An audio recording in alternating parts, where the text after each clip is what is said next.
എല്ലാവർക്കും നമസ്കാരം. ലീഗൽ എക്സ്പേർട്സിന്റെ പുതിയൊരു ക്ലാസ്സിലേക്ക് എല്ലാവർക്കും സ്വാഗതം. എന്റെ പേര് അഖിൽ ചന്ദ്രൻ. കഴിഞ്ഞ ക്ലാസ്സിൽ നമ്മൾ അനുച്ഛേദം അല്ലെങ്കിൽ ആർട്ടിക്കിൾ 19 മുതൽ 22 വരെയാണ് ഡിസ്കസ് ചെയ്തത്. ഇന്നത്തെ ക്ലാസ്സിൽ ആർട്ടിക്കിൾ 23 മുതൽ 32 വരെ നമുക്ക് ഡിസ്കസ് ചെയ്യാം.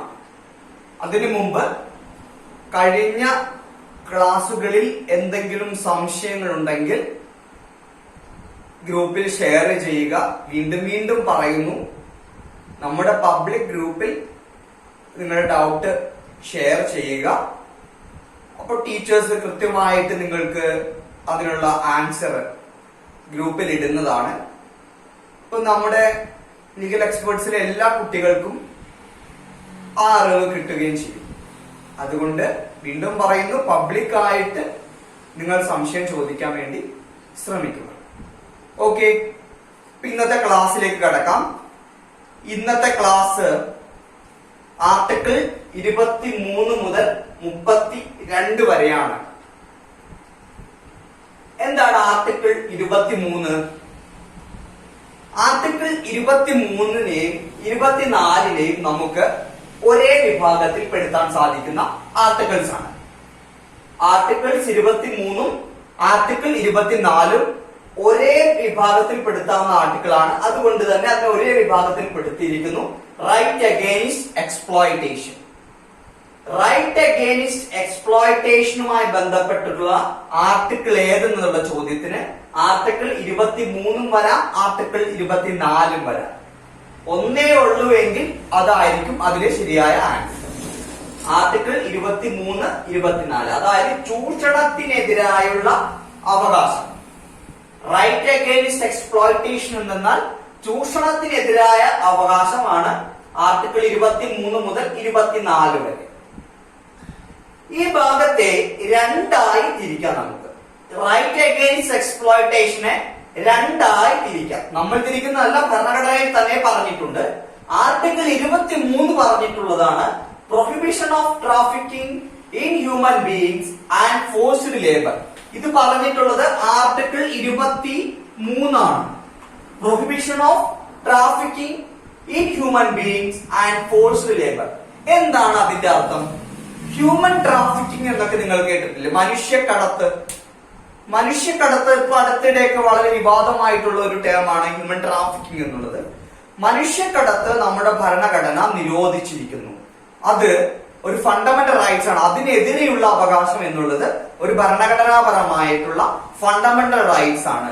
എൻഫോഴ്സിബിൾ ആയിട്ടുള്ള ഫണ്ടമെന്റൽ റൈറ്റ്സ് ആണ്. പാർട്ട് 3യിൽ വരുന്ന ഫണ്ടമെന്റൽ റൈറ്റ് ആണ്.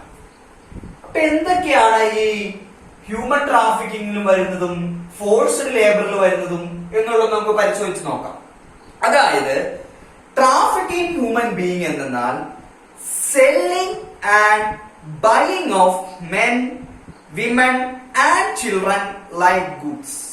അതായത് പുരുഷന്മാരെയും സ്ത്രീകളെയും കുട്ടികളെയും സാധനങ്ങൾ വിൽക്കുന്നത് വിൽക്കുന്നത് നമ്മുടെ ഭരണഘടന നിരോധിച്ചിരിക്കുന്നു എന്നാണ് ആർട്ടിക്കിൾ 23 പറയുന്നത്.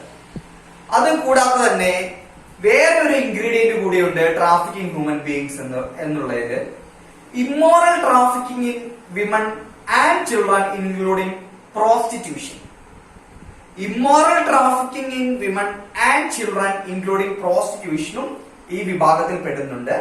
പിന്നെ പണ്ട് കാലത്ത് നിലനിന്നിരുന്ന ദേവദാസി സിസ്റ്റം, നമ്മുടെ വാഴ്ചയുമായി ബന്ധപ്പെട്ട് നിൽക്കുന്ന ഒരു സിസ്റ്റമാണ് ദേവദാസി സിസ്റ്റം. രാജാവിന്റെ മുൻപിൽ ഡാൻസ് കളിക്കുന്ന അല്ലെങ്കിൽ നൃത്തം ചവിട്ടുന്ന ദേവദാസികൾ, അവരെ വേറെ രീതിയിൽ ഉപയോഗിക്കുന്ന ആളുകൾ, അങ്ങനെ ഒരു സിസ്റ്റം നിലനിന്നിരുന്നു. ദേവദാസി സിസ്റ്റം അതുപോലെ അതൊക്കെ ഹ്യൂമൻ ട്രാഫിക്കിങ്ങിന്റെ കീഴിൽ വരുന്നതാണ്. പിന്നെ സ്ലേവറി, അടിമത്തം എന്നുള്ളത് ഈ ഹ്യൂമൻ ട്രാഫിക്കിന്റെ കീഴിലും ആർട്ടിക്കിൾ 23ന്റെ കീഴിലും വരുന്നതാണ്. അപ്പൊ എന്തൊക്കെയാണ് ആർട്ടിക്കിൾ 23 പ്രൊഹിബിറ്റ് ചെയ്യുന്നത്? പ്രത്യേകം ശ്രദ്ധിക്കുക. Traffic in human beings and forced labour. അതിൽ ട്രാഫിക് ഇൻ ഹ്യൂമൻ ബീയിങ്സിൽ പെടുന്നത് എന്തൊക്കെയാണെന്നാണ് നമ്മൾ ആദ്യം പറഞ്ഞത്. ഒന്നാമത്തെ പോയിന്റ് ഏതാണ്? Selling and buying of men, women and children like goods. രണ്ടാമത്തെ പോയിന്റ് ഏതാണ്? Immoral trafficking in women and children including prostitution. രണ്ടാമത്തെ പോയിന്റ്. മൂന്നാമത്തെ പോയിന്റ് ദേവദാസി സിസ്റ്റം ബാൻഡ്. നാലാമത്തെ പോയിന്റ് സ്ലേവറി ബാൻഡ്. ഇങ്ങനെ 4 എണ്ണമാണ് ഹ്യൂമൻ ട്രാഫിക്കിങ്ങിന്റെ കീഴിൽ വരുന്നത്.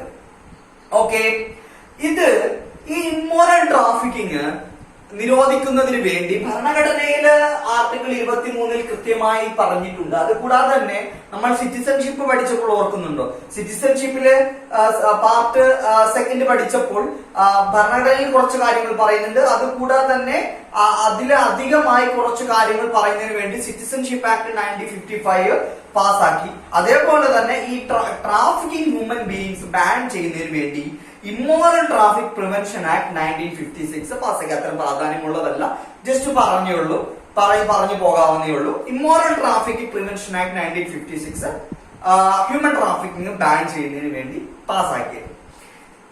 പിന്നെ അതിൽ ശ്രദ്ധിക്കേണ്ടത്, ഞാൻ നേരത്തെ കഴിഞ്ഞ ക്ലാസ്സുകളിൽ നമ്മൾ ഡിസ്കസ് ചെയ്തിരുന്നു, it is not an absolute right.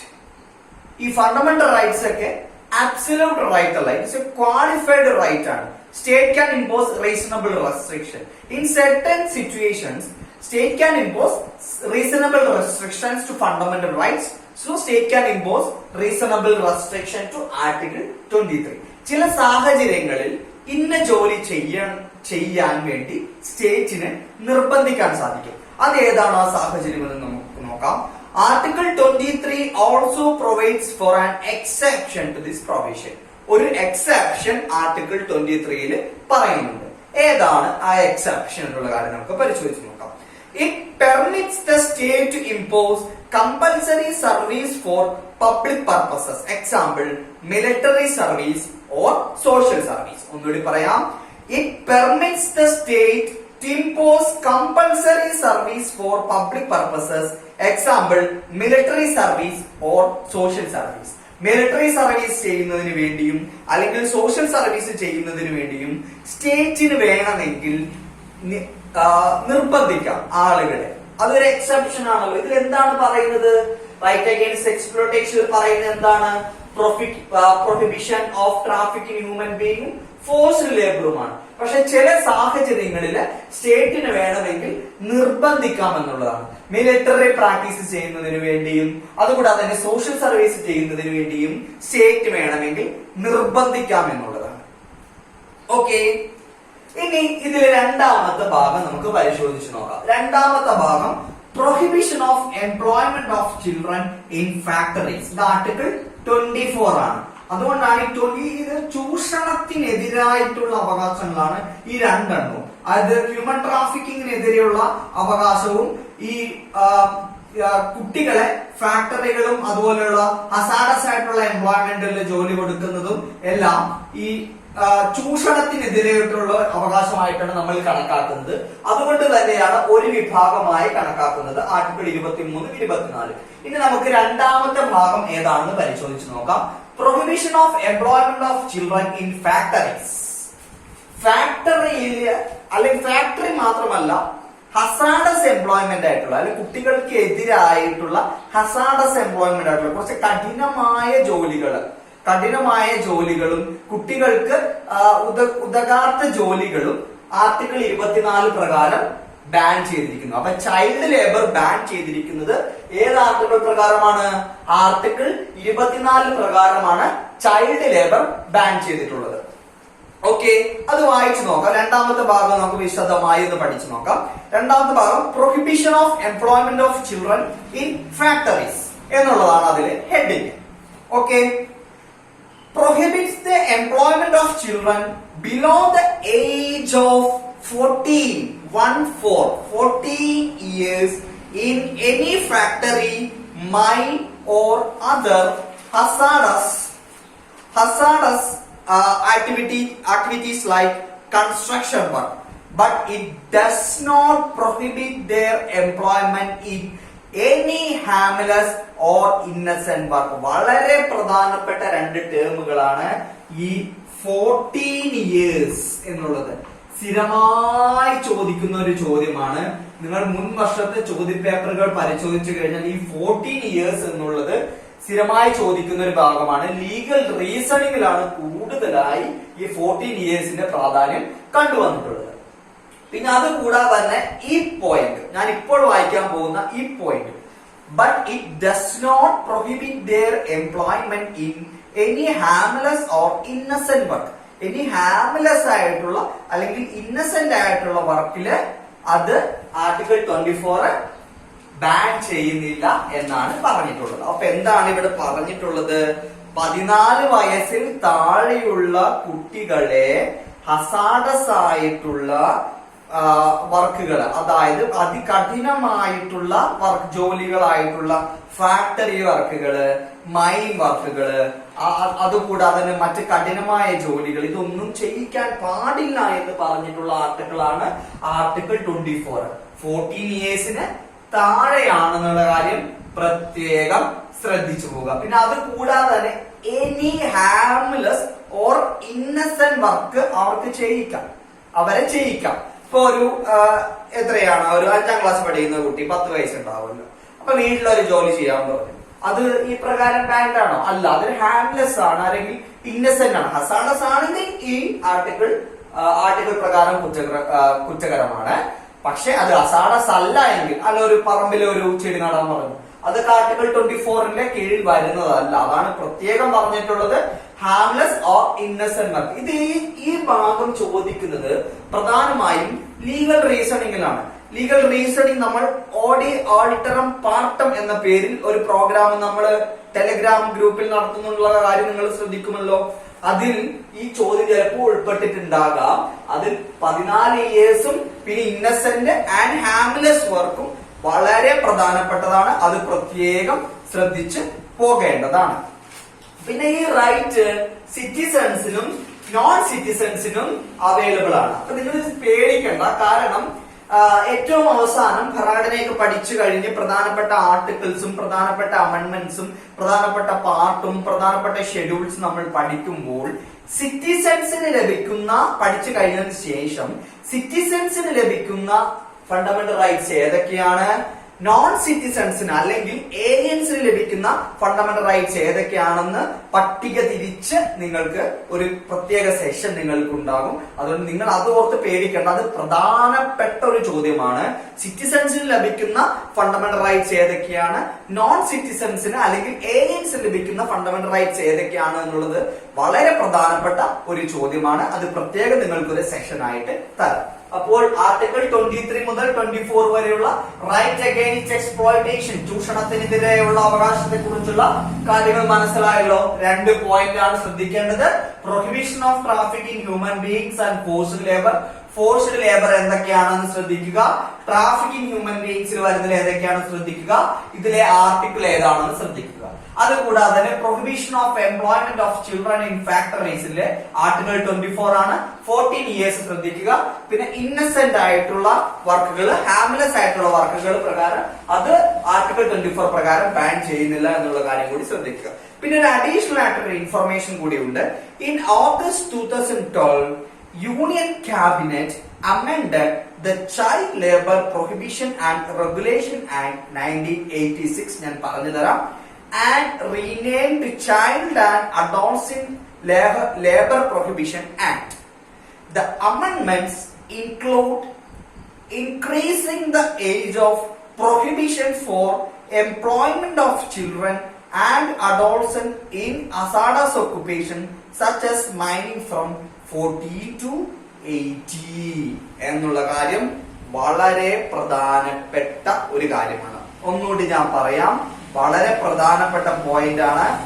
In August 2012, August 2012 union cabinet amended the child labour prohibition and regulation act 1986. Child labour prohibition and regulation act 1986 union government August 2012 ഭേദഗതി ചെയ്തു. And renamed to child and adolescent labour prohibition act. എന്നിട്ട് അതിന്റെ പേര് മാറ്റി child and adolescent labour prohibition act എന്നാക്കി മാറ്റി.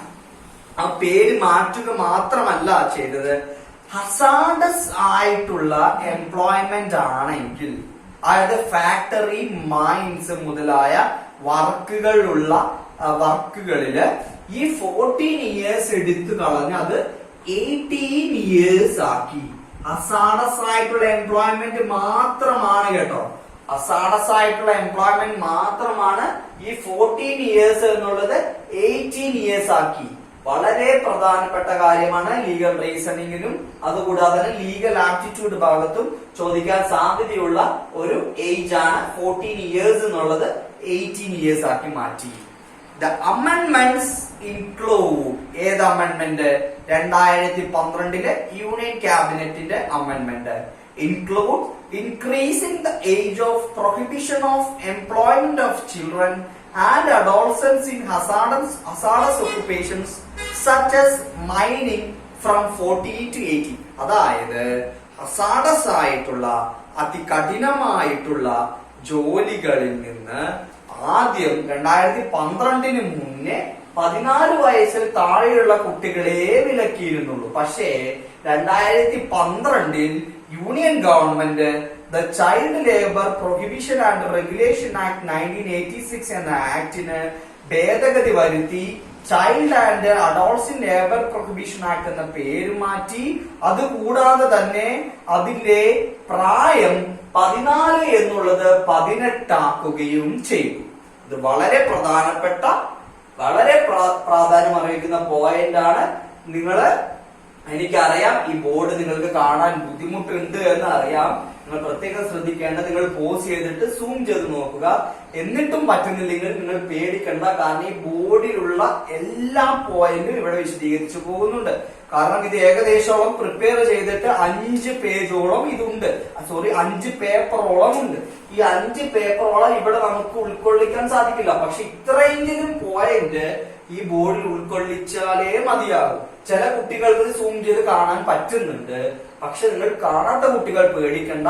ഇതിലെ പോയിന്റും അഡീഷണൽ ആയിട്ടുള്ള ഈ എഴുതി തയ്യാറാക്കിയിരിക്കുന്ന നോട്ടിലെ എല്ലാ പോയിന്റും പറഞ്ഞു പോകുന്നുണ്ട്. അങ്ങനെ റൈറ്റ് അഗെയിൻസ്റ്റ് എക്സ്പ്ലോയിറ്റേഷൻ, ചൂഷണത്തിനെതിരായുള്ള അവകാശം ആണ് നമ്മൾ പഠിച്ചത്. പ്രത്യേകം ശ്രദ്ധിച്ചു പോവുക. ഇനി നമുക്ക് അടുത്ത ആർട്ടിക്കിളിലേക്ക് കടക്കാം. Right to freedom of religion. Article 25 മുതൽ ആർട്ടിക്കിൾ 30 വരെയാണ് റൈറ്റ് ടു ഫ്രീഡം ഓഫ് റിലീജിയനെ കുറിച്ച് പറയുന്നത്. മതസ്വാതന്ത്ര്യത്തിനുള്ള അവകാശം ഏത് ആർട്ടിക്കിളിലാണ് വിടുന്നത് എന്ന് ചോദിച്ചു കഴിഞ്ഞാൽ അതിനുത്തരം ആർട്ടിക്കിൾ 25 മുതൽ ആർട്ടിക്കിൾ 30 വരെയാണ് മതസ്വാതന്ത്ര്യത്തിനുള്ള അവകാശം. ഈ ആർട്ടിക്കിൾ 23 മുതൽ 24 വരെയുള്ള റൈറ്റ് അഗെയിൻസ്റ്റ് എക്സ്പ്ലോയിറ്റേഷനെ രണ്ടായി തിരിച്ചതുപോലെ റൈറ്റ് ടു ഫ്രീഡം ഓഫ് റിലീജിയനെയും 4ആയി തിരിച്ചിട്ടുണ്ട്. ശ്രദ്ധിക്കുക, റൈറ്റ് ടു ഫ്രീഡം ഓഫ് റിലീജിയനെയും 4ആയി തിരിച്ചിട്ടുണ്ട്. ഇത് 2ആയി തിരിച്ചിരിക്കുന്നു, ഇത് 4ആയി തിരിച്ചിരിക്കുന്നു. അത് ഏതൊക്കെയാണ് അതെന്നുള്ള കാര്യം നമുക്ക് വിശദമായി പരിശോധിച്ചു നോക്കാം. ആദ്യം നമ്മൾ പരിശോധിക്കാൻ പോകുന്നത് ആർട്ടിക്കിൾ 25 ആണ്. ആർട്ടിക്കിൾ 25 എന്താണെന്ന് പരിശോധിച്ചു നോക്കാം. ആർട്ടിക്കിൾ 25 ഇങ്ങനെ പറയുന്നു: freedom of conscience and free profession, practice and propagation of religion. ഇതിലെല്ലാം ഉൾക്കൊണ്ടിട്ടുണ്ട്. അതാണ് നമ്മുടെ ഭരണഘടനയുടെ പ്രത്യേകത. ഒന്നുകൂടി വായിക്കാം. ആർട്ടിക്കിൾ 25 പറയുന്നത് freedom of conscience and free profession, practice and propagation of religion എന്നുള്ളതാണ്. ഈ ടേമുകൾ ഒന്ന് നമ്മൾ വിശദീകരിച്ച് പോകേണ്ടതായിട്ട് വരും. കാരണം ആദ്യമായി പഠിക്കുന്ന കുട്ടികൾക്ക് ഇതൊരു പക്ഷെ സംശയം ഉണ്ടാക്കാവുന്ന ടേമുകളാണ്. ഈ കൺസൈൻസും ഈ ഫ്രീ പ്രൊഫഷനും ഈ പ്രൊപ്പഗേഷൻ ഓഫ് റിലീജിയനും എന്നുള്ളത്. എന്താണ് കൺസൈൻസ് എന്ന് ഉദ്ദേശിക്കുന്നത്? ഓരോ മതത്തിനും ഓരോ കൺസെപ്റ്റ് അല്ലേ ദൈവവുമായി ബന്ധപ്പെട്ടുകൊണ്ട്. ഇപ്പൊ ഹിന്ദു മിത്തോളജി ഫോളോ ചെയ്യുന്ന വേറൊരു കൺസെപ്റ്റ് ആണ്. ക്രിസ്ത്യൻ മിത്തോളജി ഫോളോ ചെയ്യുന്ന വേറൊരു കൺസെപ്റ്റ് ആണ്. അതുപോലെ തന്നെ മുസ്ലിം, അതുപോലെ തന്നെ ബുദ്ധ വേറൊരു കൺസെപ്റ്റ് ആണ്. അതുപോലെ തന്നെ ഓരോ റിലീജിയൻസിനും ഓരോ കൺസെപ്റ്റ് ഉണ്ട്, ഓരോ കാസ്റ്റിന് വരെ ഓരോ കൺസെപ്റ്റ് ഉണ്ട്. അങ്ങനെയുള്ള രാജ്യമാണ് നമ്മുടെ. അപ്പോ ഈ ഫ്രീഡം ഓഫ് കൺസൈൻസ് എന്ന് ഉദ്ദേശിക്കുന്നത് he has the right to mold his relation with God whatever way he desires എന്നാണ് അതിന്റെ അർത്ഥം. ദൈവവുമായി ബന്ധപ്പെട്ട് അദ്ദേഹത്തിന്റെ കൺസെപ്റ്റിനുള്ള അവകാശം, വ്യത്യസ്തതയുള്ള കൺസെപ്റ്റുകൾക്കുള്ള അവകാശം. ഇപ്പൊ ക്രിസ്ത്യൻ വിശ്വാസിയുടെ ഒരു കൺസെപ്റ്റ് ഉണ്ട്, മുസ്ലിം വിശ്വാസിയുടെ ഒരു കൺസെപ്റ്റ് ഉണ്ട്. ആ രണ്ട് കൺസെപ്റ്റുകളും നമ്മുടെ രാജ്യത്ത് സംരക്ഷിക്കപ്പെടണം എന്നുള്ളതാണ് ഫ്രീഡം ഓഫ് കൺസൈൻസ് എന്നുകൊണ്ട് ഉദ്ദേശിക്കുന്നത്. അടുത്തത് and free profession. Free profession എന്നുകൊണ്ട് ഉദ്ദേശിക്കുന്നത് എന്താണ്? Declaration of one's religious belief openly. അതാണ് ഫ്രീ പ്രൊഫഷൻ എന്നുകൊണ്ട് ഉദ്ദേശിക്കുന്നത്. അതായത് ഞാൻ അല്ലെങ്കിൽ വേറൊരു വ്യക്തി മുസ്ലിം മതവിശ്വാസത്തിൽ അല്ലെങ്കിൽ മുസ്ലിം അല്ലെങ്കിൽ അള്ളാഹുവിനെ വിശ്വസിക്കുന്നു, അല്ലെങ്കിൽ ജീസസ് ക്രൈസ്റ്റിനെ വിശ്വസിക്കുന്നു, അല്ലെങ്കിൽ ശ്രീകൃഷ്ണനെ വിശ്വസിക്കുന്നു, അല്ലെങ്കിൽ ബുദ്ധനെ വിശ്വസിക്കുന്നു എന്ന് ഓപ്പൺ ആയിട്ട് പറയാനുള്ള സ്വാതന്ത്ര്യം നമ്മുടെ രാജ്യത്തുണ്ട്. അതിനുള്ള അവകാശം സംരക്ഷിക്കപ്പെട്ടിട്ടുള്ള ആർട്ടിക്കിളാണ് ആർട്ടിക്കിൾ 25. അതാണ് ഫ്രീ പ്രൊഫഷൻ എന്നുകൊണ്ട് ഉദ്ദേശിക്കുന്നത്. ഈ പ്രാക്ടീസ് നിങ്ങൾക്ക് അറിയായിരിക്കാം. പ്രാക്ടീസ് എന്താണ്? നമ്മുടെ എല്ലാ മതത്തിനും അതിൻ്റെതായ റിലീജിയസ് പ്രാക്ടീസസ് ഉണ്ട്. ഇപ്പൊ വിവാഹത്തിന് അതിൻ്റെതായ പ്രാക്ടീസസ് ഉണ്ട്, അതുകൊണ്ട് മറ്റ് ചടങ്ങുകൾക്ക് അതിൻ്റെതായ പ്രാക്ടീസസ് ഉണ്ട്. അതുകൂടാതെ തന്നെ വ്യക്തിപരമായിട്ടുള്ള പല ആവശ്യങ്ങളിലും പല വ്യത്യസ്തമായ പ്രാക്ടീസസ് ഉണ്ട്. ആ പ്രാക്ടീസ് ചെയ്യാനുള്ള അവകാശം ആർട്ടിക്കിൾ 25 നൽകുന്നുണ്ട്. അത് പ്രൊട്ടക്ട് ചെയ്യപ്പെടുന്നത് ആർട്ടിക്കിൾ 25 പ്രകാരമാണ്. പിന്നെ ഉള്ളത് ഏതാണ്? പ്രൊപ്പഗേഷൻ ഓഫ് റിലീജിയൻ ആണ്. എന്താണ് പ്രൊപ്പഗേഷൻ ഓഫ് റിലീജിയൻ എന്ന് ഉദ്ദേശിക്കുന്നത്? Transmission and dissemination of one's religious belief to others. അതായത് മതപരിവർത്തനമല്ല, മതപ്രചരണത്തിനുള്ള അവകാശം. അതായത് താൻ വിശ്വസിക്കുന്ന മതം ശരിയാണെന്നും അല്ലെങ്കിൽ മതസംഹിതകൾ ശരിയാണെന്നും മതവുമായി ബന്ധപ്പെട്ടുള്ള പുസ്തകങ്ങളും രേഖകളും ശരിയാണെന്നും അത് പ്രചരിപ്പിക്കപ്പെടേണ്ടതാണെന്നും അത് പ്രചരിപ്പിക്കാനുള്ള അവകാശം നമ്മുടെ ഭരണഘടന നൽകുന്നത് ആർട്ടിക്കിൾ 25 അതിനുള്ള അവകാശം കൂടി നമ്മുടെ ഭരണഘടന നൽകുന്നുണ്ട്. പ്രത്യേകിച്ച് മതപരിവർത്തനത്തിനുള്ളതല്ല, മതപ്രചരണത്തിനുള്ള അവകാശമാണ് ആർട്ടിക്കിൾ 25 നമുക്ക് നൽകുന്നത്. ഓക്കെ. പിന്നെ ആർട്ടിക്കിൾ 25 എന്താണ് ഭരണഘടനയിൽ പറഞ്ഞിട്ടുള്ളത് എന്നുള്ള കാര്യം കൂടി നമ്മൾ പരിശോധിച്ചു പോകേണ്ടതായിട്ടുണ്ട്. Article 25 says that all persons are equally entitled to freedom of conscience and right to freely profess, practice and propagate religion. രാജ്യത്തുള്ള എല്ലാവർക്കും തന്റെ മതത്തിൽ വിശ്വസിക്കാനും തന്റെ മതപരമായിട്ടുള്ള ചടങ്ങുകൾ നിർവഹിക്കാനും തന്റെ മതം ശരിയാണെന്ന് പ്രഖ്യാപിക്കാനും തന്റെ മതത്തിൽ താൻ ഇന്ന മതത്തിൽ വിശ്വസിക്കുന്നു എന്ന് പ്രഖ്യാപിക്കാനും തന്റെ മതം പ്രചരിപ്പിക്കാനുമുള്ള അവകാശം ഉണ്ട് എന്നുള്ളതാണ് ആർട്ടിക്കിൾ 25 പറയുന്നത്. അതുകൂടാതെ തന്നെ യുക്തിവാദിയായി ഇരിക്കാനുമുള്ള അവകാശവും നമ്മുടെ ഭരണഘടന ഈ ആർട്ടിക്കിളിലൂടെ നമുക്ക് നൽകുന്നുണ്ട്. ഓക്കെ. അടുത്ത പോയിന്റ്, രണ്ടാമത്തെ point, right to freedom of റിലീജിയനിലെ രണ്ടാമത്തെ പോയിന്റ്. അപ്പൊ ഇത് ഒന്നാമത്തെ ആർട്ടിക്കിൾ 25 ആണ്, രണ്ടാമത്തെ ആർട്ടിക്കിൾ 26 ആണ്. 26 എന്താണ് വ്യക്തമാക്കുന്നത്? Freedom to manage religious affairs. Freedom to manage religious affairs.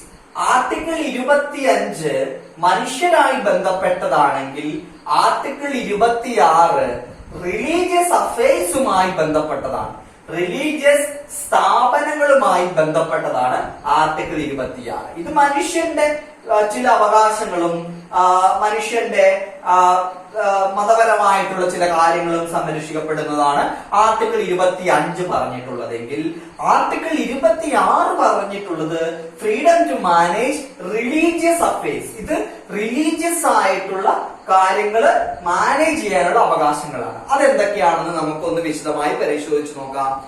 Article 26, under article 26 every religious denominations have following rights. Every religious denominations എന്ന് പറഞ്ഞാൽ മതപരമായിട്ടുള്ള സ്ഥാപനങ്ങൾ, പള്ളികൾ, അമ്പലങ്ങൾ, ഇതെല്ലാം ഇതിന്റെ കീഴിൽ വരുന്നതാണ്, ഈ ഡെഫിനിഷന്റെ കീഴിൽ വരുന്നതാണ്. Under article 26 every religious denominations have following rights. എല്ലാ അണ്ടർ ആർട്ടിക്കിൾ 26 പ്രകാരം എല്ലാ റിലീജിയസ് ഡിനോമിനേഷൻസിനും താഴെ പറയുന്ന 4 റൈറ്റുകൾ ഉണ്ട് എന്നുള്ളതാണ് വളരെ പ്രധാനപ്പെട്ടത്. ഒന്നാമത്തെ റൈറ്റ് ഏതാണെന്ന് നോക്കാം. അവിടെ എഴുതാൻ സ്ഥലം ഉണ്ടായിരുന്നില്ല, അതുകൊണ്ടാണ് എഴുതാത്തത്. ഞാൻ വിശദീകരിച്ചു പോകാം. ഒന്നാമത്തെ റൈറ്റ് എന്നാൽ right to establish and maintain institutions for religious and charitable purposes. ഒന്നുകൂടി പറയാം. Right to establish and maintain institutions for religious and charitable purposes. മതപരമായിട്ടും ചാരിറ്റബിൾ പർപ്പസുമായി ബന്ധപ്പെട്ടുകൊണ്ടും റിലീജിയസ് ആയിട്ടുള്ള ഇൻസ്റ്റിറ്റ്യൂഷൻസ് മെയിൻറ്റെയിൻ ചെയ്യാനും സ്ഥാപിക്കപ്പെടാനും മെയിൻറ്റെയിൻ ചെയ്യാനുമുള്ള അവകാശം ഏത് ആർട്ടിക്കിൾ നൽകുന്നു? ആർട്ടിക്കിൾ 26 ഒന്നാമത്തെ ക്ലോസ് നൽകുന്നു. ഇനി രണ്ടാമത്തെ കാര്യം എന്താണെന്ന് നോക്കാം. Right to manage its affairs. അതായത് ആ ഇൻസ്റ്റിറ്റ്യൂഷന്റെ, ആ സ്ഥാപനത്തിന്റെ കാര്യങ്ങൾ മാനേജ് ചെയ്യാനുള്ള അവകാശം കൂടി ആർട്ടിക്കിൾ 26 നൽകുന്നുണ്ട്. മൂന്നാമത്തെ റൈറ്റ് നോക്കാം. Right to own and acquire immovable property. Immovable property എന്ന് പറഞ്ഞാൽ മൂവ് ചെയ്യാൻ പറ്റാത്ത പ്രോപ്പർട്ടി.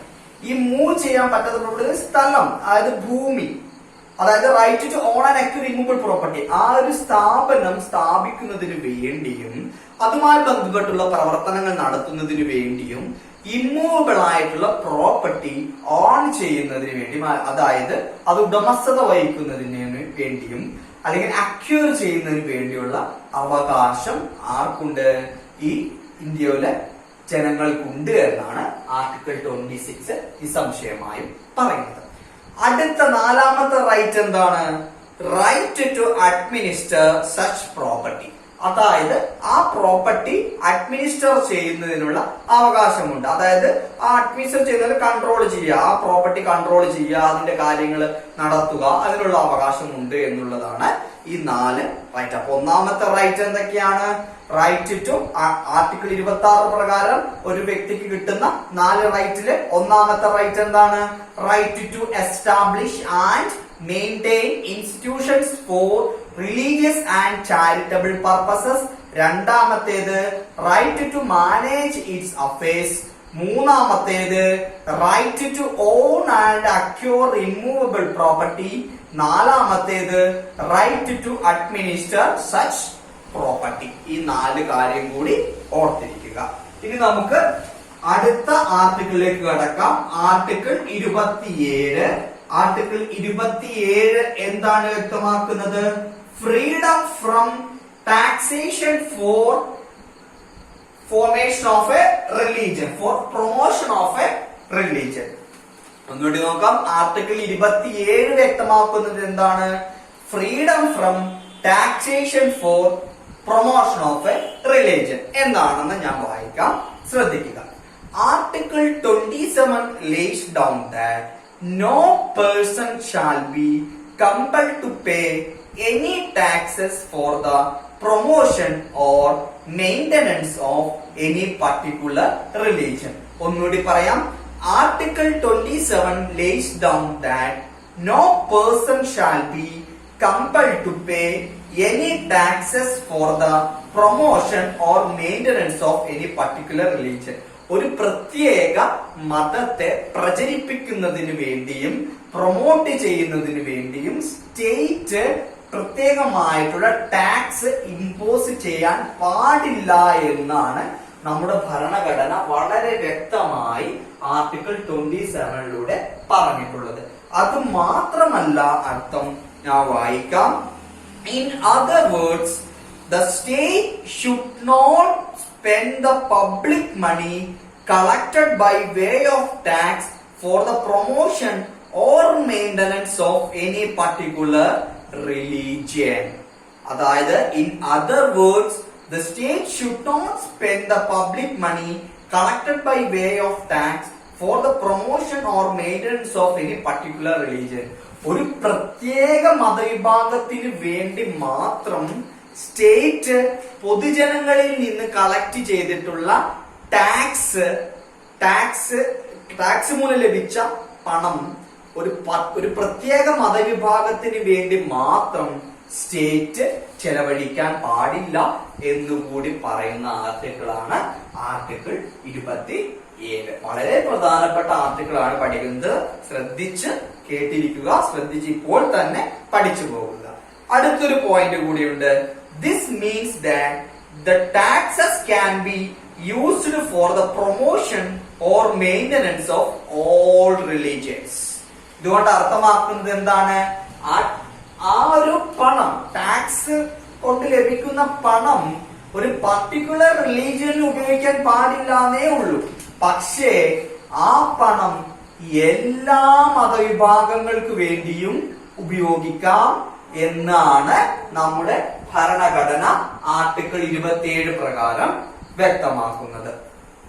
ഓക്കെ, ഇനി അടുത്ത ആർട്ടിക്കിളിലേക്ക് കടക്കാം. ആർട്ടിക്കിൾ 28. ഇത് കുറച്ച് കോംപ്ലിക്കേഷൻ, ചെറിയൊരു കോംപ്ലിക്കേഷൻ നിങ്ങൾക്ക് തോന്നിയേക്കാം, ചെറിയൊരു കൺഫ്യൂഷൻ തോന്നിയേക്കാം. പക്ഷെ ശ്രദ്ധിച്ചിരുന്നാൽ വളരെ പെട്ടെന്ന് മനസ്സിലാക്കി പോകാവുന്ന ഒരു ആർട്ടിക്കിളാണ്. ആർട്ടിക്കിൾ 28 എന്താണ് പറയുന്നത്? Freedom from attending religious instructions. Freedom from attending religious instructions എന്ന് വെച്ചാല് അതായത് ഒരു റിലീജിയസ് ഇൻസ്ട്രക്ഷൻ, ഒരു പർട്ടിക്കുലർ റിലീജിയന്റെ ഇൻസ്ട്രക്ഷൻ നടക്കുകയാണ്. അപ്പൊ ആ റിലീജിയനെ വിശ്വസിക്കാത്ത ഒരു വ്യക്തിക്ക് ആ റിലീജിയസ് ഇൻസ്ട്രക്ഷനിൽ പങ്കെടുക്കേണ്ട ആവശ്യമില്ലല്ലോ. പക്ഷെ ആർക്കും കമ്പല് ചെയ്യാനും പാടില്ല. അങ്ങനെ ആ ഫ്രീഡം, ആ ഒരു പർട്ടിക്കുലർ റിലീജിയസ് ഇൻസ്ട്രക്ഷനിൽ നിന്ന് മാറി നിൽക്കുന്നതിനുള്ള ഫ്രീഡം നൽകുന്ന ആർട്ടിക്കിളാണ് ആർട്ടിക്കിൾ 28 എന്നുള്ളത്. ഓക്കെ, നമുക്ക് അതിന്റെ ഇൻഗ്രീഡിയൻസ് എന്താണെന്ന് നോക്കാം. Article 28 distinguishes 4 types of educational institutions. Article 28 4 type educational ഇൻസ്റ്റിറ്റ്യൂഷൻസിനെ കുറിച്ച് പറയുന്നുണ്ട്. അത് ഏതൊക്കെയാണെന്ന് ആദ്യം നോക്കാം. ഒന്നുകൂടി ശ്രദ്ധിക്കുക, ഈ ആർട്ടിക്കിള് കുറച്ച് കൺഫ്യൂസിംഗ് ആണ്. പക്ഷെ ശ്രദ്ധിച്ചിരുന്നാൽ മനസ്സിലാക്കാവുന്നതേ ഉള്ളൂ. കുറച്ച് അധികം ശ്രദ്ധ ഈ ഭാഗത്ത് കൊടുക്കേണ്ടതായിട്ടുണ്ട്. Article 28 distinguishes 4 types of educational institutions. Article 28 4 type of educational ഇൻസ്റ്റിറ്റ്യൂഷൻസിനെ കുറിച്ചാണ് പറയുന്നത്. അതിൽ ഒന്നാമത്തേത് institutions wholly maintained by the state. Institutions wholly maintained by the state.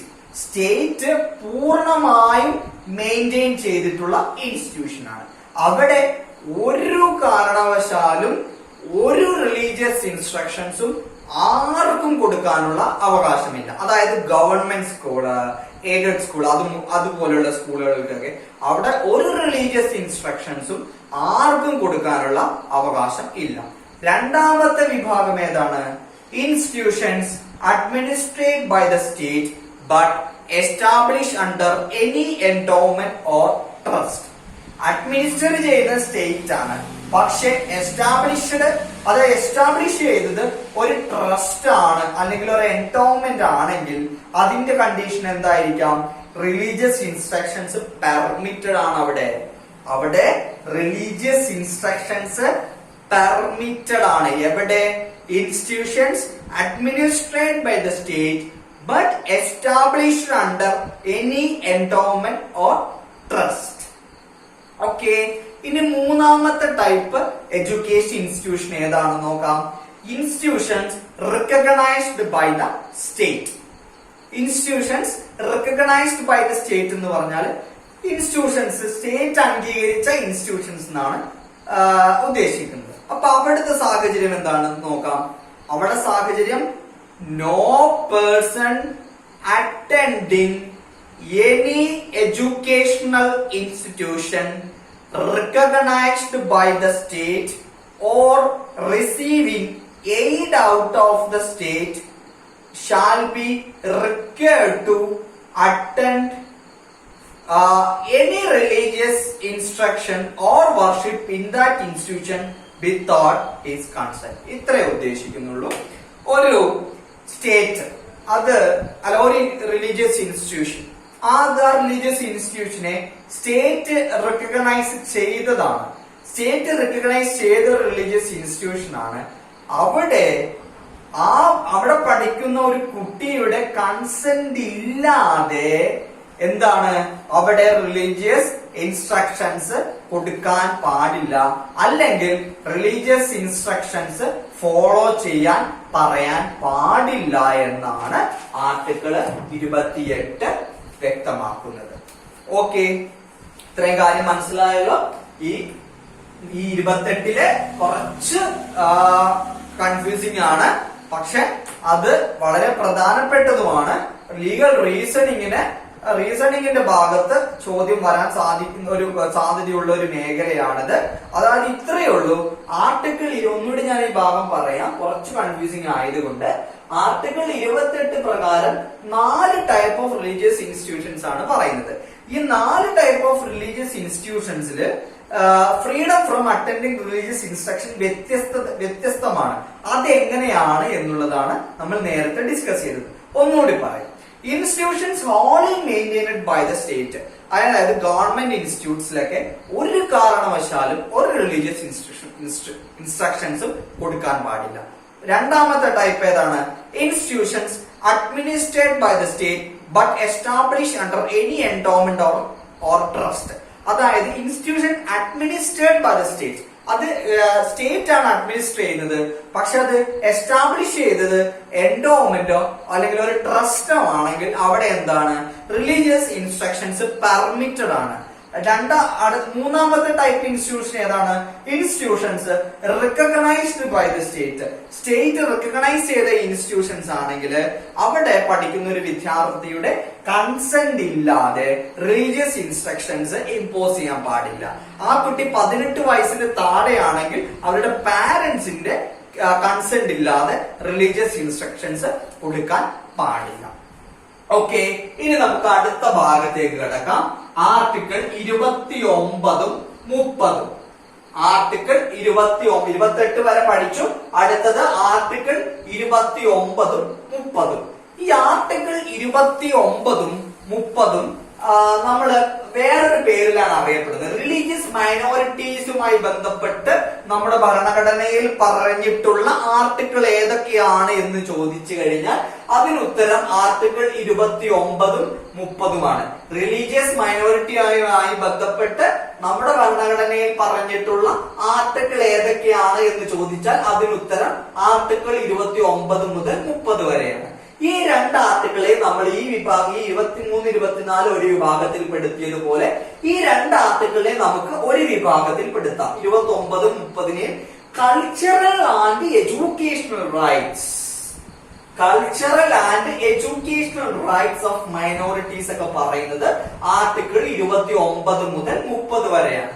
Cultural and educational rights of minorities പറയുന്നത് ആർട്ടിക്കിൾ 29 മുതൽ 30 വരെയാണ്. ഇനി നമുക്ക് ആർട്ടിക്കിൾ 29 എന്താണെന്ന് നോക്കാം. Protection of interest of minorities ആണ് ആർട്ടിക്കിൾ 29 പറയുന്നത്. ഓക്കെ, അതെന്തൊക്കെയാണെന്ന് നോക്കാം. Protection of interest of minorities ആണ് ആർട്ടിക്കിൾ 29 വ്യക്തമാക്കുന്നത്. എന്തൊക്കെ പ്രൊട്ടക്ഷൻ ആണ് മൈനോറിറ്റീസിന് ആർട്ടിക്കിൾ 29 കൊടുക്കുന്നത് എന്ന് നമുക്ക് നോക്കാം. ശ്രദ്ധിക്കുക, ഇന്ത്യ എന്നുള്ള രാജ്യം വ്യത്യസ്തമായ മതവിഭാഗങ്ങൾ അടങ്ങുന്നതാണ്, വ്യത്യസ്തമായ ഗോത്രങ്ങൾ അടങ്ങുന്നതാണ്, ജാതികൾ അടങ്ങുന്നതാണ്. അപ്പൊ അവയൊക്കെ പ്രൊട്ടക്ട് ചെയ്യാനും സംരക്ഷിക്കപ്പെടേണ്ട ഉത്തരവാദിത്തം സ്റ്റേറ്റിനുണ്ട്. അവ പ്രൊട്ടക്ട് ചെയ്യപ്പെടണം എന്നുള്ളതാണ് ഒന്നാമത്തെ റൈറ്റ്. ഞാൻ വായിക്കാം. Article 29 provides that any section of the citizens residing in any part of India having a distinct language, script or culture of its own shall have the right to conserve the same. പ്രത്യേകമായിട്ടുള്ള language ഉണ്ടെങ്കിൽ, അല്ലെങ്കിൽ അവർ പ്രത്യേകമായിട്ടുള്ള സെക്റ്റിൽ പെടുന്നതാണെങ്കിൽ, അല്ലെങ്കിൽ അവർ പ്രത്യേകമായിട്ടുള്ള culture ഉണ്ടെങ്കിൽ അവ protect ചെയ്യാനുള്ള അല്ലെങ്കിൽ അത് ഫോളോ ചെയ്യാനുള്ള അവകാശം അവർക്കുണ്ട്. അത് റിലീജിയസ് മൈനോറിറ്റീസുമായി ബന്ധപ്പെട്ട ഒരു റൈറ്റ് കൂടിയാണ്. ഈ രണ്ടാമത്തെ റൈറ്റ് ഏതാണ്?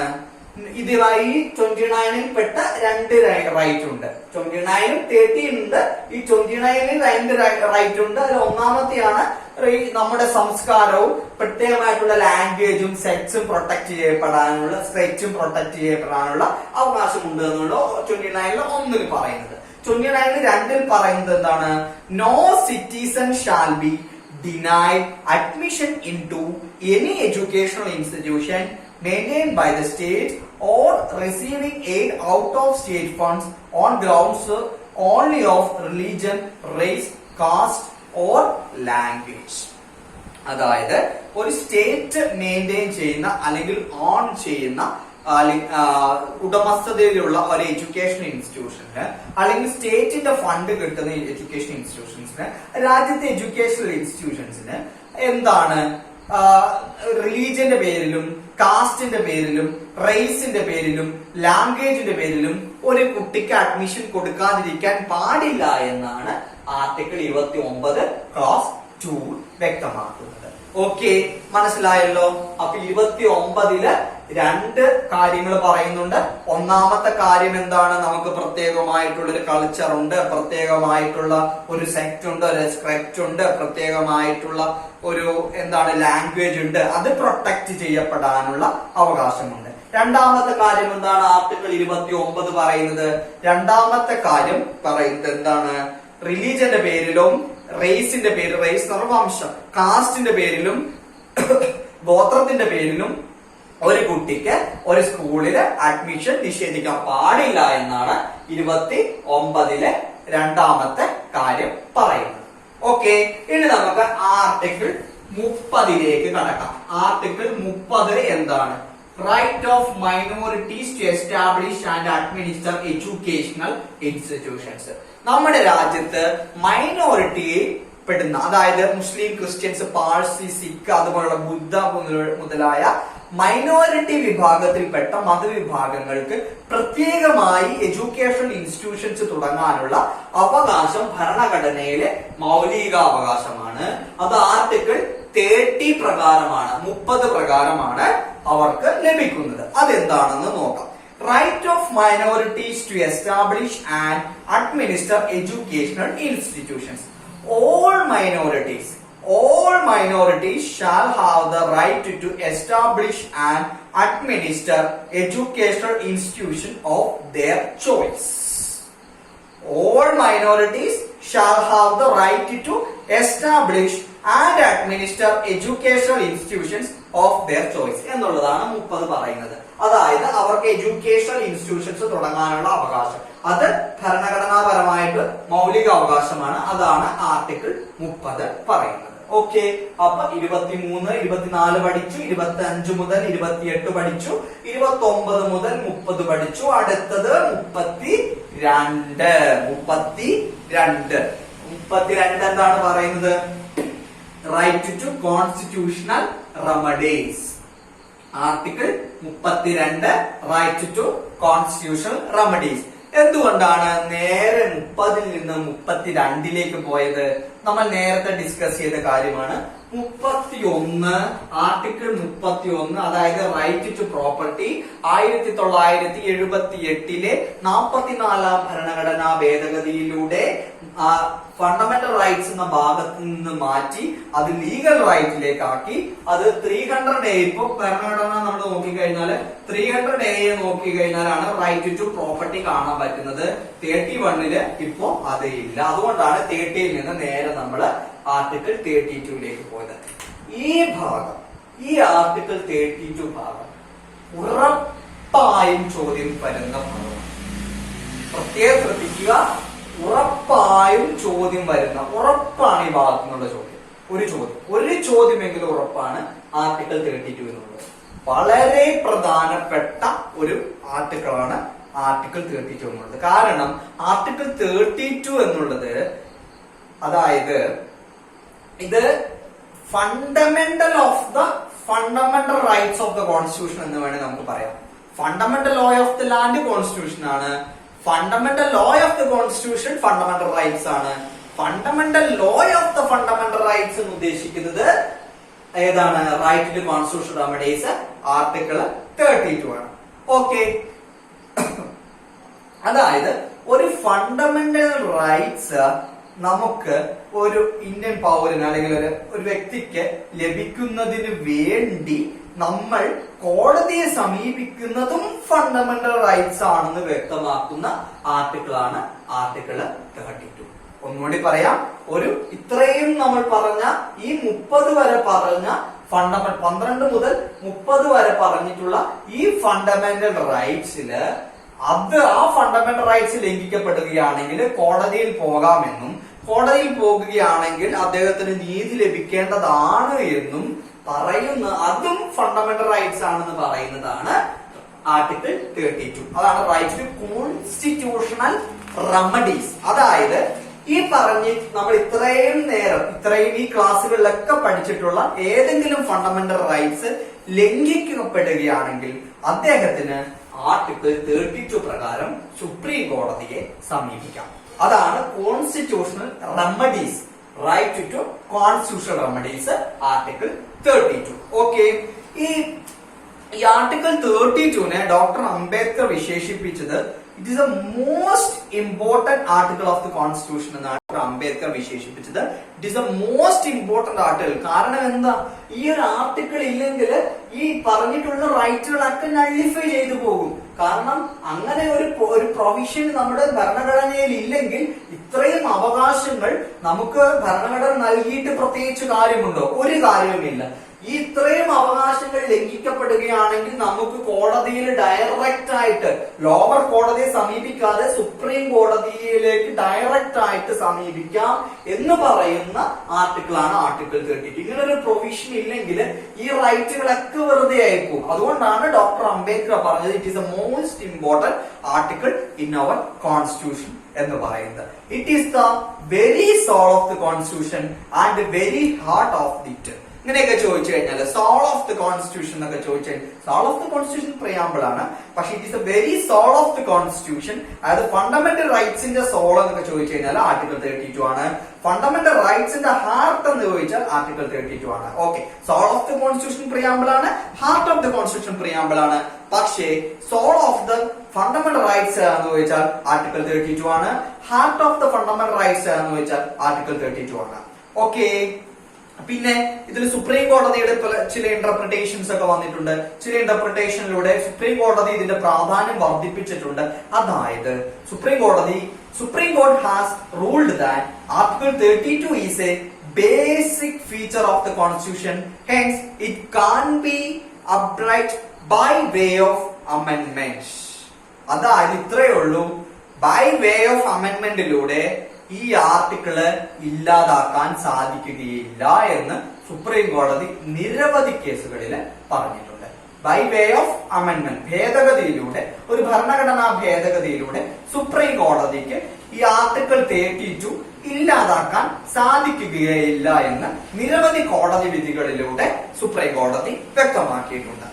ഓക്കെ, അടുത്തൊരു പോയിന്റ് എന്നുള്ളത് the purpose of article 32 is to provide a guaranteed effective expeditious and inexpensive remedy for the protection of the fundamental rights ആണ്. അതായത് ഞാൻ നേരത്തെ സൂചിപ്പിച്ചതുപോലെ തന്നെ ഏതെങ്കിലും ഒരു റൈറ്റ് വയലേറ്റ് ചെയ്യപ്പെടുകയാണെങ്കിൽ ആർട്ടിക്കിൾ 32 പ്രകാരം കോടതിയിൽ പോകാനുള്ള അവകാശം നൽകുന്നത് ഈ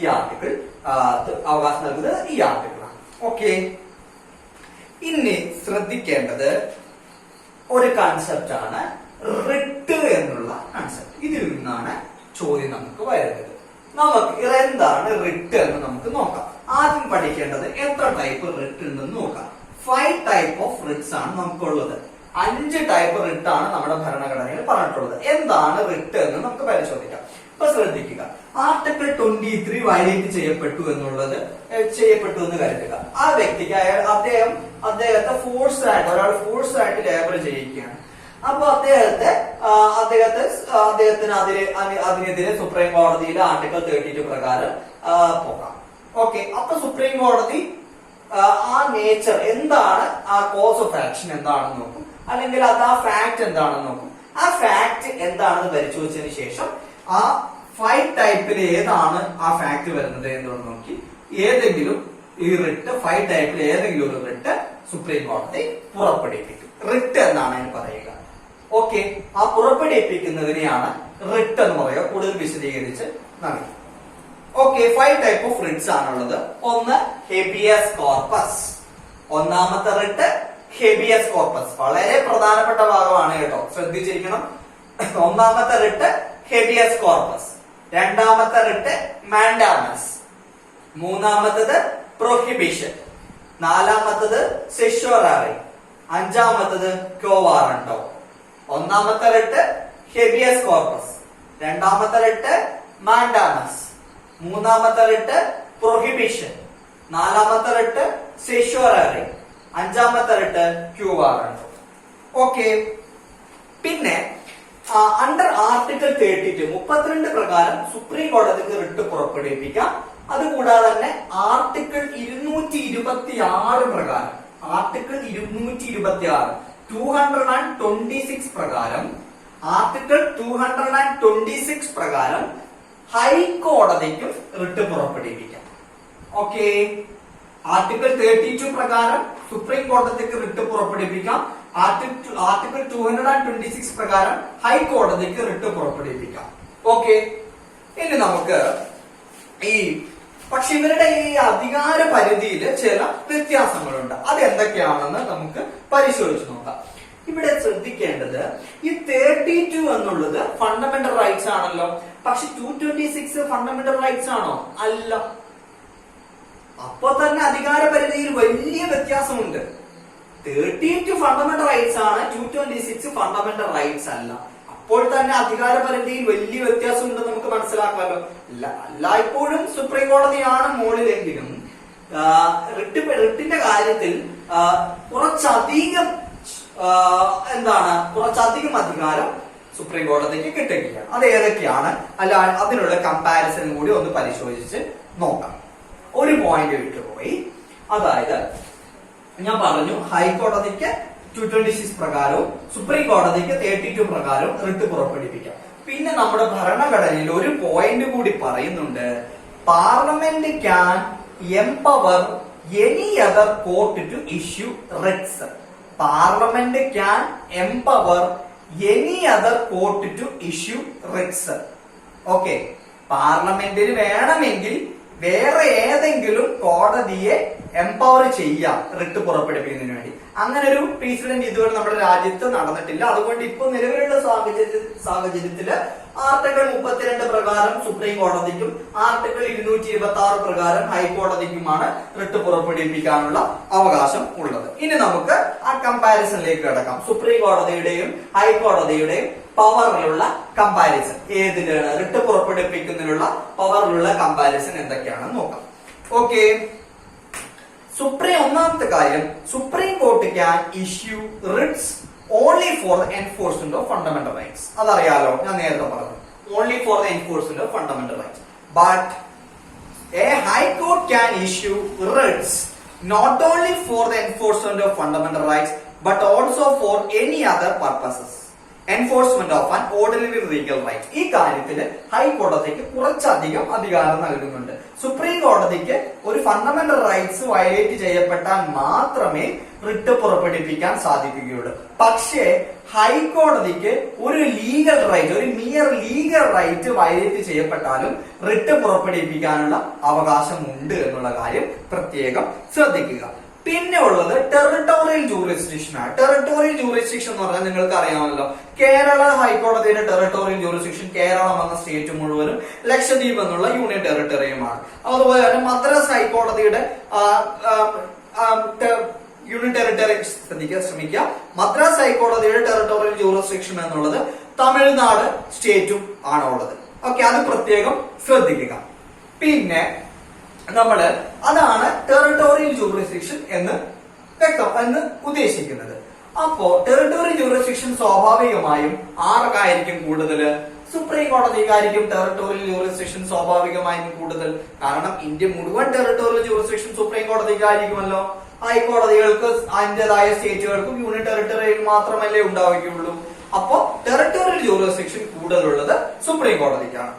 ഓക്കെ, അടുത്ത മൂന്നാമത്തെ point, supreme court may not refuse exercise its writ jurisdiction. വേണമെങ്കിൽ may not refuse exercise its writ jurisdiction ചെയ്യാൻ സാധ്യത കുറവാണ്. കാരണം എന്താ? 32 ഫണ്ടമെന്റൽ റൈറ്റ്സ് ആണ്. അതുകൊണ്ട് റെഫ്യൂസ് ചെയ്യാനുള്ള ഒരു ഫണ്ടമെന്റൽ റൈറ്റ്സ് വയലേറ്റ് ചെയ്യപ്പെട്ടു എന്ന് പറഞ്ഞ് ഒരു വ്യക്തി സുപ്രീം കോടതിയിൽ പോവുകയാണെങ്കിൽ അത് റെഫ്യൂസ് ചെയ്യാനുള്ള സാധ്യത വളരെ കുറവാണ്, റെയർ ആണ്. കാരണം എന്തുകൊണ്ടാണ്? ആർട്ടിക്കിൾ 32 ഫണ്ടമെന്റൽ റൈറ്റ്സ് ആണ്. പക്ഷെ അതേ സമയത്ത് 226 ഫണ്ടമെന്റൽ റൈറ്റ്സ് അല്ലാത്തത് കൊണ്ട് അത് ഹൈക്കോടതിയുടെ ഡിസ്ക്രിപ്ഷൻ ആണ്. ഒരു ഡിസ്ക്രിപ്ഷണറി പവർ ഓഫ് ഹൈക്കോടതിയാണ്. എന്തുകൊണ്ടാണ്? ഫണ്ടമെന്റൽ റൈറ്റ്സ് അല്ല 226. ഓക്കെ, ഒന്നുകൂടി വായിക്കാം. Supreme court may not refuse exercise writ jurisdiction because article 32 is fundamental rights. On the other hand article 226 is discretionary. High court may refuse to enforce its jurisdiction. ഹൈക്കോടതിക്ക് വേണമെങ്കിൽ ആ jurisdiction വേണമെങ്കിൽ refuse ചെയ്യാം. കാരണം അത് ഫണ്ടമെന്റൽ റൈറ്റ്സ് അല്ല article 226. Article 32 fundamental rights ആയതുകൊണ്ട് supreme കോടതിക്ക് അത് കുറച്ചുകൂടി ഉത്തരവാദിത്വം ഉണ്ട് ഹൈക്കോടതിയേക്കാൾ. അത്ര ഉദ്ദേശിക്കുന്നു. ഇപ്പൊ ഈ 3 പോയിന്റ് ആണ് ആ കമ്പാരിസണിൽ ശ്രദ്ധിക്കേണ്ടത്. ഇനി ഈ റിട്സ് ഡെഫിനിഷൻസും അതെന്താണ് ഉദ്ദേശിക്കുന്നത് എന്നുകൂടി നാം പരിശോധിച്ചു കഴിഞ്ഞാല് ഇന്നത്തെ സെഷൻ നമുക്ക് അവസാനിപ്പിക്കാം. ഓക്കെ, ഒന്നാമത്തെ റിട്ട് ആണ് ഹേബിയസ് കോർപ്പസ്. ഇതില് ഹേബിയസ് കോർപ്പസ് എന്താണ് ഉദ്ദേശിക്കുന്നത് എന്ന് ഒരു ചെറിയൊരു ടേം കൊണ്ടാണ് നമ്മൾ വിശദീകരിക്കുന്നത്. അത് വളരെ പ്രധാനപ്പെട്ടതാണ്. ഹേബിയസ് കോർപ്പസ് എന്ന് പറഞ്ഞാല് സിമ്പിൾ ആയിട്ട് to have the body or bring the body. ഈ ടേം വളരെ ഇമ്പോർട്ടന്റ് ആണ്. ഹേബിയസ് കോർപ്പസ് എന്ന് ഉദ്ദേശിക്കുന്നത് to have the body or bring the body. To have the body or bring the body. അതായത് എന്നെ ഒരു വ്യക്തി ഡീറ്റെയിൻ ചെയ്ത് വെച്ചിരിക്കുകയാണ്. അതൊരു ഇല്ലീഗൽ ഡീറ്റൻഷൻ ആണ്. അങ്ങനെയാണെങ്കിൽ എന്റെ മാതാപിതാക്കൾക്കോ എന്റെ റിലേറ്റീവ്സിനോ സുപ്രീം കോടതിയിൽ 32 പ്രകാരം ഹൈക്കോടതിയിൽ 226 പ്രകാരം ഹേബിയസ് കോർപ്പസ് ഹർജി ഫയൽ ചെയ്യാം. അപ്പൊ ഹർജി ഫയൽ ചെയ്തതിനു ശേഷം സുപ്രീം കോടതിയോ ഹൈക്കോടതിയോ ഹേബിയസ് കോർപ്പസ് റിട്ട് പുറപ്പെടുവിപ്പിക്കുന്നു. To bring the body. ആ ബോഡിയെ കോടതിക്ക് മുന്നിൽ കൊണ്ടുവരിക എന്ന് ഉള്ള റിട്ട് പുറപ്പെടുവിപ്പിക്കുകയാണ്. ആരെപ്പോഴാണ്? സ്റ്റേറ്റിനോട് പറയാണ്, ഇന്ന വ്യക്തിയെ ഡീറ്റെയിൽ ചെയ്ത് വെച്ചിരിക്കുകയാണല്ലോ ഇല്ലീഗൽ ആയിട്ട്, ആ വ്യക്തിയെ വ്യക്തിയെ കോടതിക്ക് മുൻപാകെ ഹാജരാക്കാനുള്ള നടപടികൾ സ്വീകരിക്കുമെന്ന് റിട്ട് പുറപ്പെടുവിപ്പിക്കും. Okay, to produce the body against detention. Writ issued against both public authorities and private individuals. Public അതോറിറ്റിക്കെതിരെയും പ്രൈവറ്റ് ഇൻഡിവിജ്വൽസിനെതിരെയും ഈ റിട്ട് പുറപ്പെടുവിപ്പിക്കാം. മനസ്സിലായി? ഒന്നുകൂടി പറയാം. ഒരു വ്യക്തി ഇല്ലീഗൽ ആയിട്ട് ഡീറ്റെയിൻ ചെയ്ത് വെച്ചിരിക്കുകയാണെങ്കിൽ ആ വ്യക്തിയുടെ ബന്ധുക്കൾക്കോ ആ വ്യക്തിക്കോ സുപ്രീം കോടതിയിലേക്കോ ഹൈക്കോടതിയിലേക്കോ തന്റെ ഫണ്ടമെന്റൽ റൈറ്റ്സ് വയലേറ്റ് ചെയ്യപ്പെട്ടു എന്ന് പറഞ്ഞ് സമീപിക്കാം. അങ്ങനെ സമീപിക്കുകയാണെങ്കിൽ സുപ്രീം കോടതിയും ഹൈക്കോടതിയും പുറപ്പെടുവിപ്പിക്കുന്ന റിട്ട് ഹേബിയസ് കോർപ്പസ് ആയിരിക്കും. ഹേബിയസ് കോർപ്പസിന് വേറൊരർത്ഥം കൂടിയുണ്ട്, to have the body or bring the body. അപ്പോൾ സുപ്രീം കോടതി ഹേബിയസ് കോർപ്പസ് അല്ലെങ്കിൽ ഹൈക്കോടതി ഹേബിയസ് കോർപ്പസ് റിട്ട് പുറപ്പെടുവിപ്പിക്കും. ആ വ്യക്തിയെ ഇന്ന സമയത്തിനുള്ളിൽ കോടതിക്ക് മുമ്പാകെ ഹാജരാക്കാൻ സ്റ്റേറ്റിനോട് ആവശ്യപ്പെടും. ഇതാണ് ഹേബിയസ് കോർപ്പസിന്റെ അർത്ഥം. വളരെ പ്രധാനപ്പെട്ടതാണ്. അടുത്തത് mandamus. Mandamus literally means we command എന്നാണ്. Mandamus literally means we command. ഇപ്പൊ ചോദ്യം വരുന്നത് എന്താ? വി കമാൻഡ് എന്നറിയപ്പെടുന്ന റിട്ട് ഏതാണ് എന്നൊക്കെയാണ് ചോദ്യം വരിക. അല്ലെങ്കിൽ ബ്രിങ് ദ ബോഡി എന്ന് വേറെ പേരിൽ അറിയപ്പെടുന്ന റിട്ട് ഏതാണ് എന്നൊക്കെയാണ് ചോദ്യം വരിക. വളരെ പ്രധാനപ്പെട്ടതാണ് ഈ we command bring the body ഒക്കെ. Literally means we command issued by a court to perform his official duty. It can be issued against any public body, a corporation and inferior court. അതായത് ഞാൻ village ഓഫീസിൽ പോയിട്ട് ഒരു സർട്ടിഫിക്കറ്റിന് വേണ്ടി ഞാൻ apply ചെയ്തു. പക്ഷെ വില്ലേജ് ഓഫീസർ പറയുകയാണ് നിനക്ക് ഞാൻ സർട്ടിഫിക്കറ്റ് തരില്ല എന്ന് പറയുന്നു. എന്ത് ചെയ്യുന്നു? വില്ലേജ് ഓഫീസറിന്റെ മുകളിൽ ഉള്ള തഹസിൽദാർക്ക് ഞാൻ കംപ്ലൈന്റ് കൊടുത്തു, ഒരു രക്ഷയില്ല. അതിന് മുകളിലുള്ള ഡിസ്ട്രിക്ട് കളക്ടർക്ക് അല്ലെ കംപ്ലൈന്റ് കൊടുത്തു, ഒരു രക്ഷയില്ല. അപ്പൊ എന്താ ചെയ്യുക? നമുക്ക് ഏറ്റവും അവസാനം കോടതിയെ സമീപിക്കാനല്ലേ സാധിക്കുള്ളൂ. കോടതിയെ ഞാൻ സമീപിച്ചു. എനിക്ക് ഇന്നയാള് വില്ലേജ് ഓഫീസർ സർട്ടിഫിക്കറ്റ് നൽകുന്നില്ല എന്ന് പറഞ്ഞ് കോടതിയെ സമീപിച്ചു. അപ്പോൾ ആ സാഹചര്യത്തിൽ സുപ്രീം കോടതി അല്ലെങ്കിൽ ഹൈക്കോടതി പുറപ്പെടുവിപ്പിക്കുന്ന റിട്ടാണ് മാൻഡമസ് എന്ന റിട്ട്. അതിന് വേറൊരു പേരാണ് വി കമാൻഡ്. എന്താണ് പറയുന്നത്? ഇന്ന ജോലി ചെയ്തു കൊടുത്തേ പറ്റൂ എന്നുള്ള ഒരു ഓർഡർ കോടതി നൽകുകയാണ്. ഓക്കെ, ഒന്നുകൂടി പറയാം. Literally means we command issued by a court to perform his official duty. കണ്ടോ, ഒഫീഷ്യൽ ഡ്യൂട്ടി. ഇതൊരു പബ്ലിക് അതോറിറ്റിക്ക് എതിരെ മാത്രമേ ഈ റിട്ട് ഫയൽ ചെയ്യാൻ പറ്റുകയുള്ളൂ കേട്ടോ. പബ്ലിക് അതോറിറ്റിക്ക് മാത്രം, അത് ഗവൺമെന്റ് ഉദ്യോഗസ്ഥർക്കെതിരെയും ഗവൺമെന്റ് ബോഡിക്കെതിരെ മാത്രമേ ഇത് ഉപയോഗിക്കാൻ പാടുള്ളൂ. Official duty. It can be issued against any public body, a corporation and inferior court. അപ്പോ രണ്ട് റിട്ട് പഠിച്ചു. ഹേബിയസ് കോർപ്പസും പഠിച്ചു, മാൻഡാമസും പഠിച്ചു. Habeas corpus have the body or bring the body. മാൻഡാമസിന്റെ അർത്ഥം വി കമാൻഡ്. ഇനി അടുത്ത രണ്ട് റിട്ട് പ്രൊഹിബിഷനും സെഷ്വററി. ഇത് ഏകദേശം ഒരുപോലെ ഇരിക്കുന്ന റിട്ടാണ്. അപ്പോ കൺഫ്യൂഷനുള്ള സാധ്യത വളരെ അധികമാണ്. ഈ പ്രൊഹിബിഷന്റെയും സെഷ്വററിയുടെയും കൺഫ്യൂഷൻ സാധ്യത വളരെ കൂടുതലാണ്. ശ്രദ്ധിച്ചിരിക്കുക. Okay, prohibition literally it means to forbid. Prohibition literally it means to forbid. Okay, അതായത് തടയുക എന്നാണ് അർത്ഥം. ഇതാണ് അതിന്റെ അർത്ഥം. ഞാൻ വായിക്കാം. Literally it means to forbid. Issued by a higher court to a lower court or tribunal to prevent the latter from exceeding its jurisdiction. അതായത് എറണാകുളം ഡിസ്ട്രിക്ട് കോടതി, ബഹുമാനപ്പെട്ട എറണാകുളം ഡിസ്ട്രിക്ട് കോടതി ജൂറിസ്ട്രിക്ഷൻ പത്തനംതിട്ട ഡിസ്ട്രിക്ട് കോടതിയുമായി ബന്ധപ്പെട്ട അവിടുത്തെ ജൂറിസ്ട്രിക്ഷനിൽപ്പെട്ട ഒരു കേസ് പരിഗണിക്കാൻ പറ്റുമോ? ഇല്ലല്ലോ. പക്ഷെ പരിഗണിക്കുകയാണെങ്കിൽ ഒരു വ്യക്തിക്ക് കോടതിയിൽ പോകാം.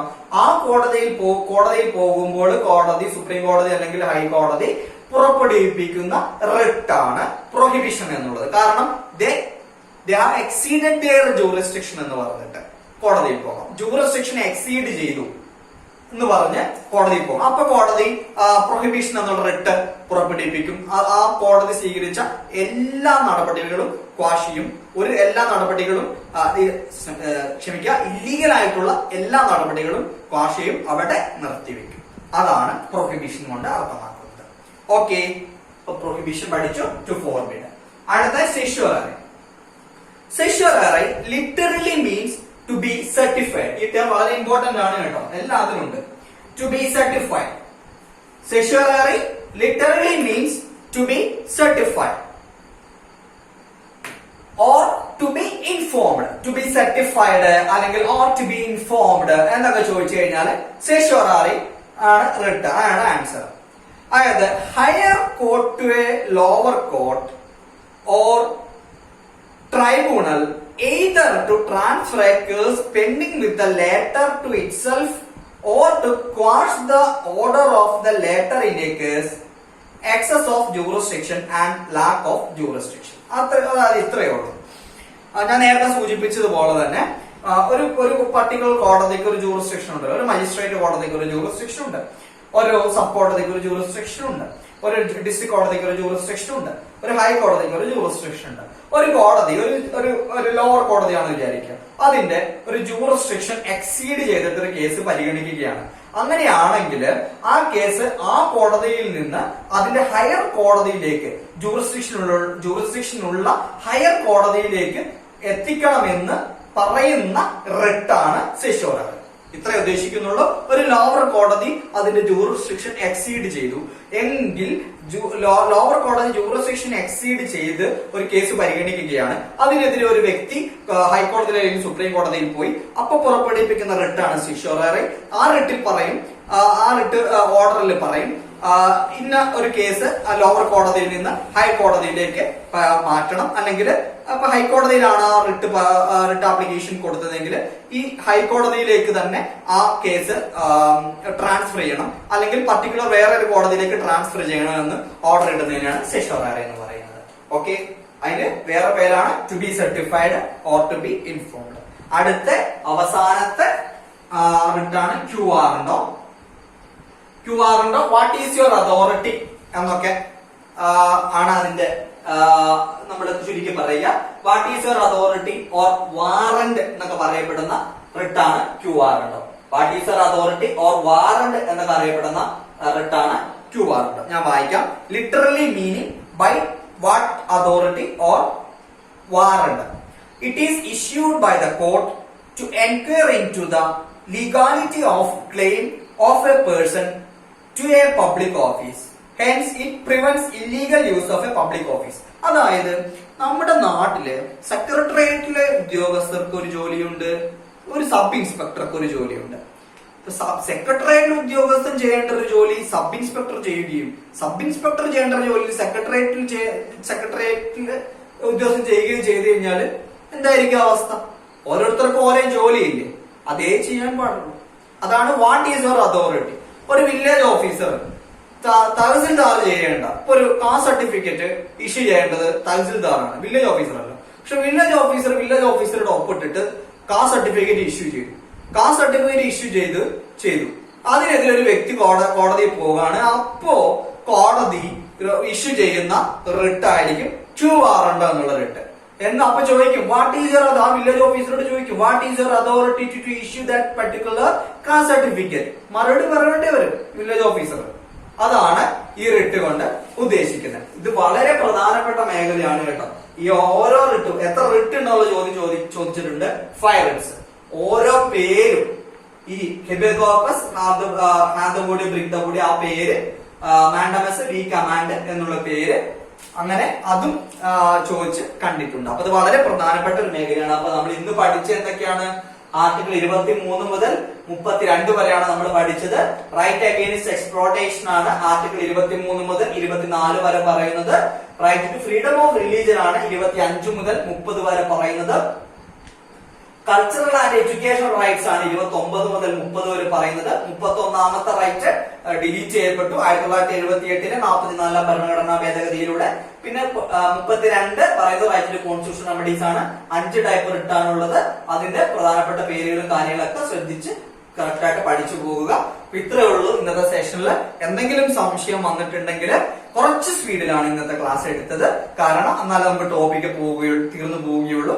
എക്സാം അടുത്ത് വരികയാണ്. കുറച്ചുകൂടെ പ്രാധാന്യത്തോടെ കുറച്ചുകൂടെ സീരിയസ് ആയിട്ട് നിങ്ങൾ അപ്രോച്ച് ചെയ്യണം. എക്സാംസ് മോക്ക് ടെസ്റ്റ് നമ്മൾ നടത്തുന്ന മോക്ക് ടെസ്റ്റ് കൃത്യമായി അറ്റൻഡ് ചെയ്യുക. ബാക്കി നമ്മൾ ടെലിഗ്രാം ഗ്രൂപ്പിൽ നടത്തുന്ന പ്രീവിയസ് ഇയർ ക്വസ്റ്റ്യൻസിന്റെ ക്രിസ്റ്റൽ ക്ലിയറും ഓഡിയോ ആയിട്ടും പാട്ടും സെക്ഷൻസ് ആൻഡ് ആർട്ടിക്കിൾസ് അങ്ങനെ എല്ലാ പരിപാടികളും ജഡ്ജ്മെന്റ്സ് കറണ്ട് അഫയേഴ്സ് എല്ലാം കൃത്യമായി പഠിച്ചു പോവുക. അതുകൂടാതെ തന്നെ നമ്മുടെ ക്ലാസ്സസ് മിസ് ചെയ്യാതെ കൃത്യം അപ്ലോഡ് ചെയ്യുമ്പോൾ തന്നെ പഠിച്ചു പോവുക. അന്ന് തന്നെ എന്തെങ്കിലും സംശയം ഉണ്ടെങ്കിൽ ഗ്രൂപ്പിൽ നിങ്ങൾ ഡിസ്കസ് ചെയ്യുക. ലൈവ് ക്ലാസ്സസ് എല്ലാം കാണുക. ഇത്രയുള്ള എന്തെങ്കിലും സംശയം ഇന്നത്തെ സെഷനുമായി ബന്ധപ്പെട്ടുണ്ടെങ്കിൽ ചോദിക്കുക, ഗ്രൂപ്പിൽ ചോദിക്കുക. പിന്നെ ഇന്ന് ഇത്ര കുറച്ച് സ്പീഡിലാണ് പോയിട്ടുള്ളത്. എന്തെങ്കിലും ഭാവം മനസ്സിലാകുന്നുണ്ടെങ്കിൽ ചോദിക്കുക. അതുകൂടാതെ തന്നെ നിങ്ങളുടെ അഭിപ്രായങ്ങൾ നമ്മളായിട്ട് പങ്കുവയ്ക്കുക. Okay, thank you.